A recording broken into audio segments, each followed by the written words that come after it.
नमस्कार दोस्तों, मेरे YouTube चैनल पर आपका हार्दिक स्वागत है। उम्मीद करता हूँ आपको मेरे द्वारा बनाए गए वीडियो पसंद आ रहे होंगे। अगर आपको मेरे द्वारा बनाए वीडियो पसंद आते हैं तो आप मेरे चैनल को लाइक, शेयर और सब्सक्राइब करना ना भूलें। और अगर किसी प्रश्न पर आपको डाउट रहता है तो आप कमेंट कर सकते हैं, आपको संतुष्टिजनक जवाब मिलेगा। तो चलिए दोस्तों, आज के इस वीडियो में हम राजस्थान बोर्ड की अनिवार्य हिंदी की पाठ्य पुस्तक पीयूष प्रवाह के दूसरे पाठ सत्य के प्रयोग, जो कि मोहनदास करमचंद गांधी के द्वारा रचित है, उसका अध्ययन करते हैं। ये उनकी आत्मकथा का अंश है। तो चलिए शुरू करते हैं पाठ। हाँ, तो अगला चौथा पार्ट शुरू करते हैं शांति निकेतन, जो कि गांधी जी की आत्मकथा के अंश से लिया गया है। शांति निकेतन। राजकोट से मैं शांति निकेतन गया, जो कि बंगाल में है, कलकत्ता में है शांति निकेतन। राजकोट गुजरात का स्थान है। गुजरात से गांधी जी शांति निकेतन गए। वहाँ शांति निकेतन के अध्यापकों और विद्यार्थियों ने मुझ पर अपना प्रेम बरसाया।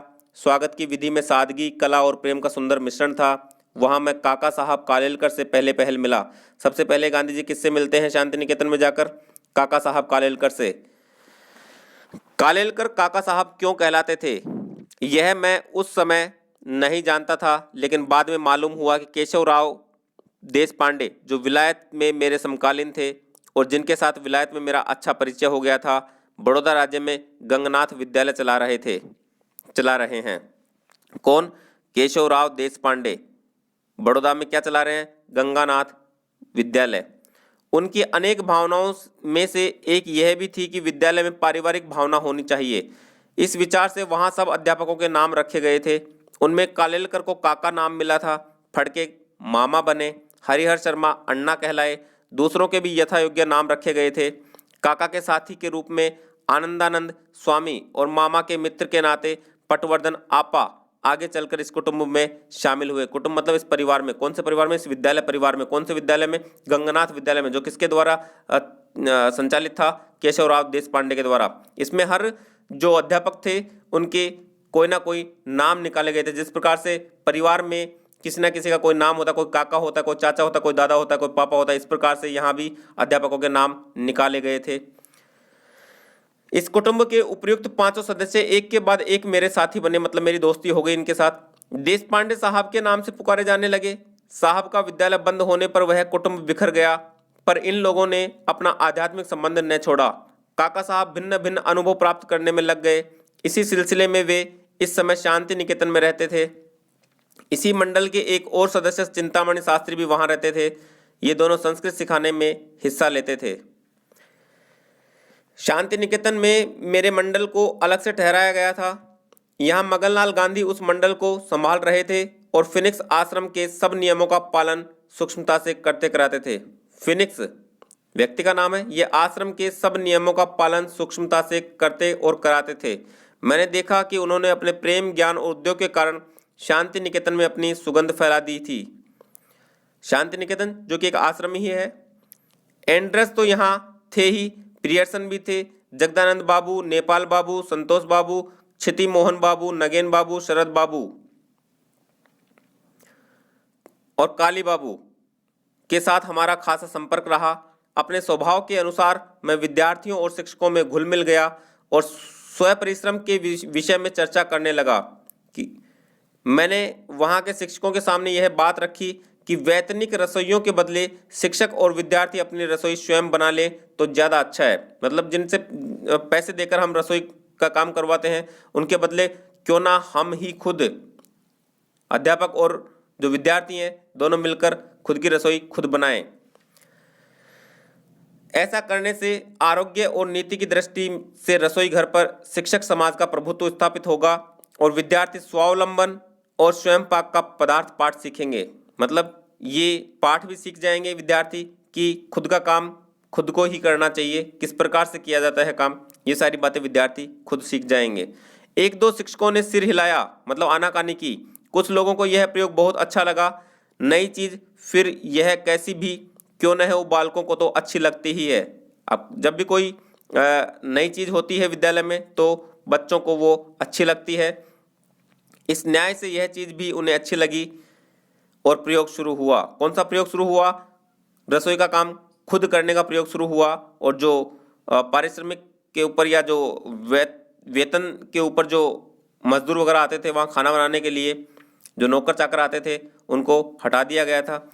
जब कविश्री के सामने यह चीज़ रखी गई तो उन्होंने अपनी यह सम्मति दी कि यदि शिक्षक अनुकूल हों तो स्वयं उन्हें यह प्रयोग अवश्य पसंद होगा।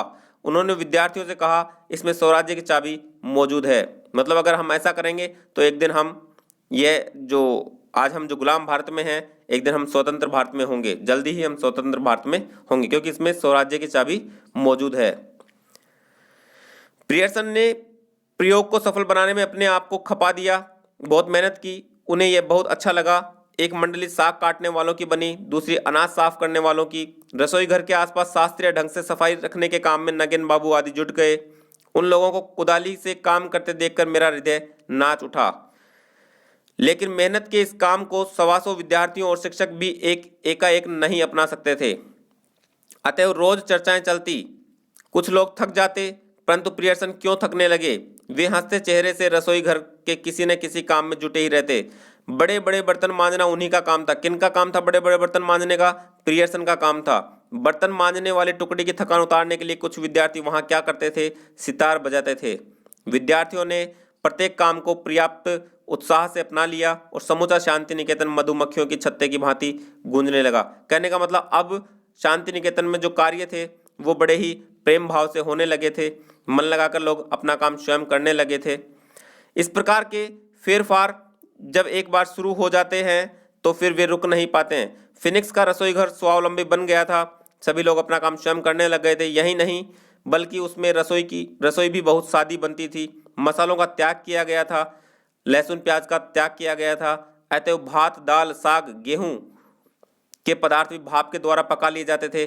बंगाली खुराक में सुधार करने के विचार से उस प्रकार का एक रसोई घर शुरू किया था। उसमें एक दो अध्यापक और कुछ विद्यार्थी सम्मिलित हुए थे। ऐसे ही प्रयोगों में से सर्वसाधारण रसोई घर को स्वावलंबी बनाने का प्रयोग शुरू किया जा सका था। पर आखिर कुछ कारणों से यह प्रयोग बंद हो गया। मेरा विश्वास है कि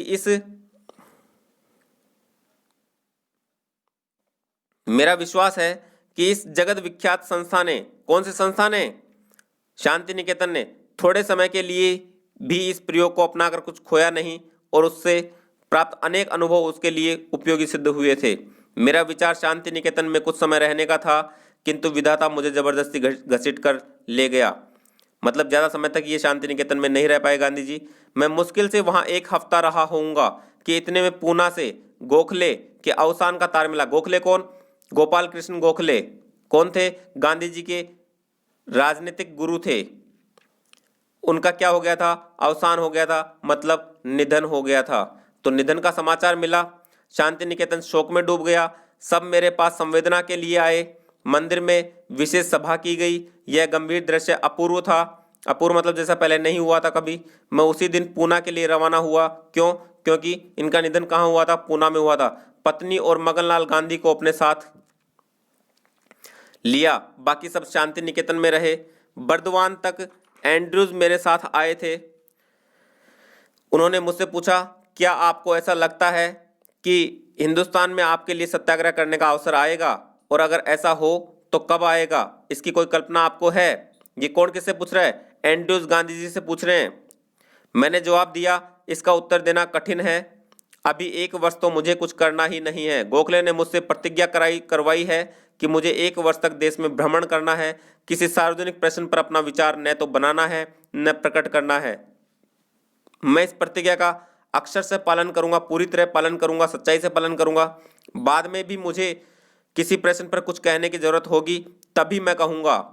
इसीलिए मैं नहीं समझता कि 5 वर्ष तक सत्याग्रह करने का कोई अवसर आएगा।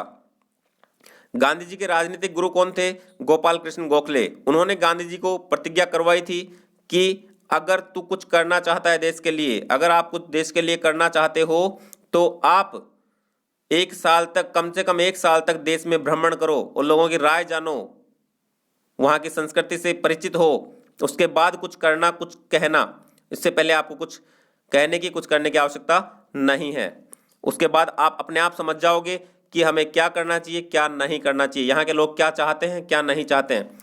यहाँ यह कहना अप्रस्तुत न होगा कि हिंद स्वराज्य में मैंने जो विचार व्यक्त किए हैं, गोखले उनका मजाक उड़ाते थे और कहते थे, आप 1 वर्ष हिंदुस्तान में रहकर देखेंगे तो आपके विचार अपने आप ठिकाने आ जाएंगे। इसलिए गांधी जी ने एंड्रयूज को कहा था कि मैं उनकी प्रतिज्ञा का अक्षर से पालन करूंगा, उसके बाद ही मैं कुछ कहूँगा, तो अभी मैं कुछ निर्णय नहीं कर सकता। तो उम्मीद करता हूँ छात्रों आपको ये पाठ समझ में आया होगा।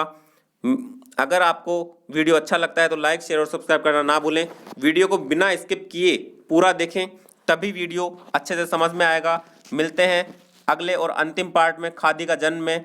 तब तक के लिए धन्यवाद। जय हिंद, जय भारत।